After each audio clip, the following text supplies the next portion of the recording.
Hi! In front of me is REALME C21Y, and today I would like to show you how you can apply iOS launcher on this Android. Firstly, go into Play Store, click on the search bar and type iOS launcher.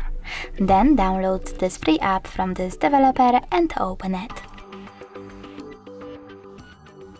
Over here you need to select while using the app or only this time, choose Allow, and finally click Home button.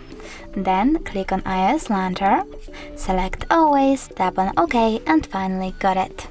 As you can see, Apple layout was applied successfully on my REALME. Thanks so much for watching. If you enjoyed this video, don't forget to leave a like, comment and subscribe. Bye!